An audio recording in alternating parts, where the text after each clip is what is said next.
un record, mais yo, les passionnés, ça va ou quoi, bien ou quoi. Les passionnés, une nouvelle vidéo et une vidéo débrief du match Maroc contre Bahreïn. Contre Bahreïn, Bahreïn. Honnêtement, je m'excuse d'écorcher le nom de ce pays, mais je sais plus exactement c'est quoi le nom du pays. Bon, après, c'est un pays que, honnêtement, personnellement, je ne connaissais pas. Honnêtement, c'est un pays que je connaissais pas. Bon, après, j'ai appris que c'est un pays qui est à côté du Qatar, etc. Bon, après, on a pu le voir aussi avec le drapeau assez similaire à celui du Qatar. Mais, les gars,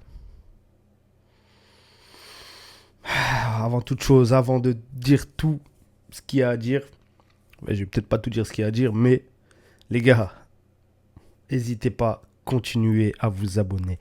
On approche bientôt les 600 abonnés. Donc l'équipe, on continue, on n'hésite pas à s'abonner. Merci à tous ceux qui vont le faire.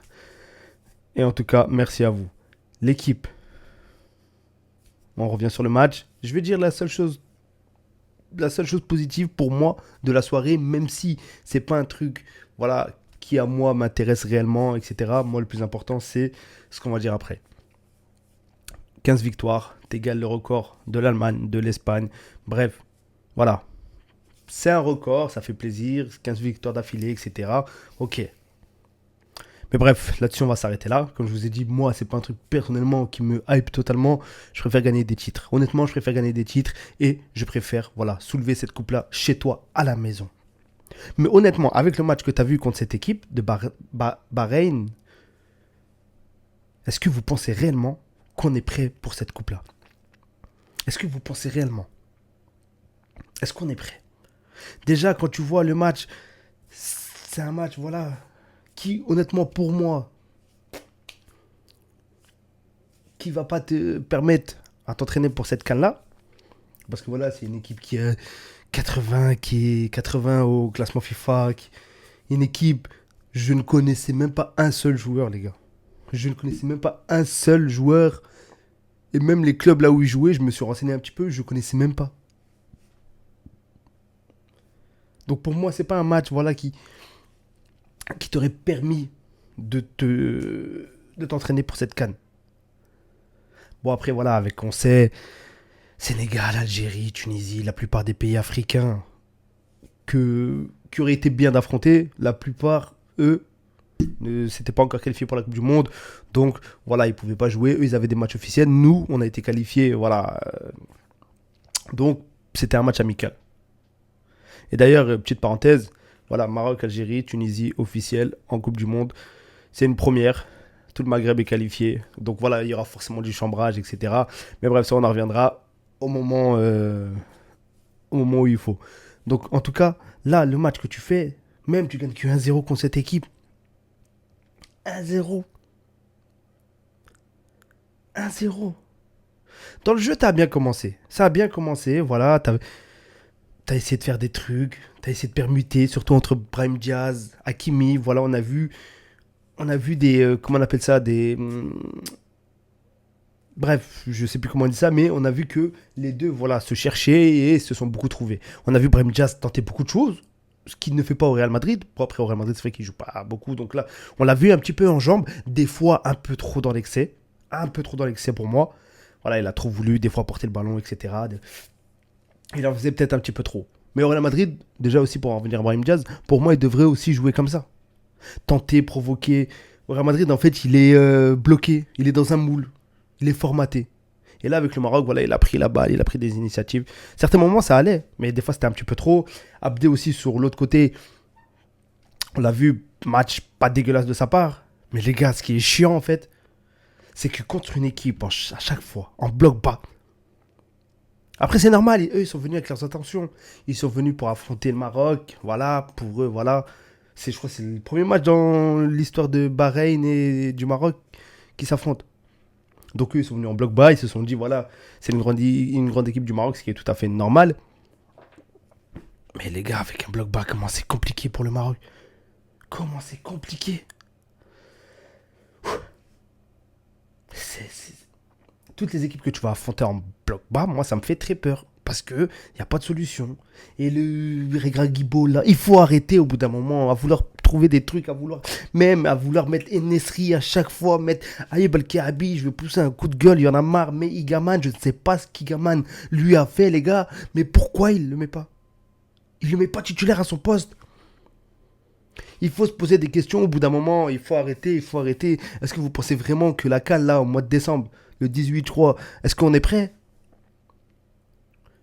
Est-ce qu'on est prêt? Tactiquement, non, c'est compliqué. En plus, tu joues dans le stade, voilà, je crois que c'était à Rabat, c'est la deuxième fois que t'as... C'est un très grand stade, c'est beau. Le seul truc voilà, qui a été beau, pour moi aussi, dans la soirée, c'est ce qu'ils ont fait autour du stade, là, quand ils ont décoré le stade avec les drapeaux du Maroc et tout. Un peu comme l'Alliance Arena, je crois, au Bayern, quand elle est au rouge, des fois. C'est le seul truc qui a été bien dans ce match-là. Je me suis endormi, les gars. Je me suis endormi. Je me suis endormi face à ce match-là. J'étais pas fatigué, pourtant j'avais fait une sieste la journée. Exprès. Exprès. Je comprends pas. Je ne comprends pas. Franchement, c'est... Les gars, c'est pitoyable. Moi, ça me saoule. En vrai, ça me saoule. Pourtant, t'as les joueurs qu'il faut. Pour moi, c'est juste un peu trop Regragui qui... Voilà. Moi, pour moi, c'est Regragui qui pêche un petit peu. Parce que voilà, il veut trop faire le Regragui ball. Igaman, comme je l'ai dit, il le met pas titulaire. Et quand il le met avec Enesri. Mets-le en pointe tout seul. On l'a vu, son premier match. Tac, le deuxième match... Bref, je sais plus, soit le premier, soit le deuxième. Il vient, il te marque, Mais t'es pas satisfait. T'as Igaman, tu viens encore nous faire chier avec Ayoub El Kaabi. Moi, j'en peux plus de ces joueurs-là. Ils sont forts en club, ouais, si vous voulez. Mais les gars, moi, ce qui prime pour moi, je suis ni supporter de Fenerbahçe, ni supporter de l'Olympiakos. Mais pourtant, je suis marocain. Donc moi, leurs exploits avec Fenerbahçe et tout, ouais, ça fait plaisir parce que voilà, ça reste des Marocains, etc. Mais moi, ce qui compte pour moi, c'est quand ils viennent mouiller le maillot du Maroc. Et là, je vois pas de trucs. Là, je vois rien. Mais Gaman, par contre, on le voit. T'as trouvé ton attaquant. Ça fait des années qu'on cherche des attaquants au Maroc. Ça a été compliqué. Là, on en a un. Mais teste-le, mets-le en pointe. Fais-le jouer. Après, par contre, défensivement, ouais, s'il n'y a pas Aguerd et tout, c'est compliqué, les gars. On l'a vu, même Massina, des fois. C'est pas des fois. C'est en fait son problème à Massina. Il fait des bonnes choses. Hein. Il fait des bonnes choses. Mais le problème, c'est souvent dégagement, des trucs. Il n'y a pas de jeu. En tout cas, voilà, franchement, ça a été un match. Moi, honnêtement, je ne sais même pas quoi dire sur ce match-là, personnellement, à part qu'on n'est pas prêt pour la CAN. Bon, après, s'il joue comme ça, et il gagne, jusqu'à la finale, bah, je serai le premier à être content. Mais les gars, pour l'instant, de ce que moi, je vois personnellement, on n'est pas prêt. On n'est pas prêt. Mais s'il faut qu'il joue comme ça et qu'il la remporte la CAN, bah, je signe tout de suite. Donnez-moi un papier, une feuille, je signe. Donc, personnellement, voilà. Et même c'est redondant, c'est chiant, les gars. Franchement, c'est chiant. C'est chiant. Ouais, c'est chiant. Franchement, je sais même pas quoi dire. Regragui, est-ce que c'est pas le trop? Bah, peut-être qu'après la CAN, Regragui, bah, ça sera fini s'il fait une mauvaise CAN, etc. À voir, honnêtement, en tout cas, c'est un match qui m'a déçu. Pas tous les joueurs m'ont déçu, mais en fait, la tactique de Regragui, là, j'en veux peut-être un peu plus à Regragui, les gars, pour les matchs du Maroc. J'en veux pas à des joueurs individuellement. Bon, à part Ayoub El Kaabi, El Nesri, etc. Mais moi, personnellement, je sais pas vous, dites-moi en commentaire, mais moi, j'en veux plus personnellement à Regragui. Parce que c'est bien beau de vouloir faire le Regragui ball, c'est bien beau. Oui, il y a eu des bonnes combinaisons. Ah, c'est le terme que je cherchais d'ailleurs entre Hakimi et Ibrahim. Il y a eu des bonnes combinaisons, etc. Mais les gars, les barman, je sais pas. Mais les gars, il faut quand même en parler. Il faut peut-être pas tirer la sonnette d'alarme, mais on n'est pas loin, les gars. À voir ce qu'on va faire à la CAN. À voir. En tout cas, bah, on attend cette CAN avec impatience. En espérant qu'on aille jusqu'au bout. Mais bon, ça on verra bien. En tout cas, les passionnés, comme je vous l'ai dit en début de vidéo, n'hésitez pas à vous abonner, partager, commenter, ça me ferait énormément plaisir.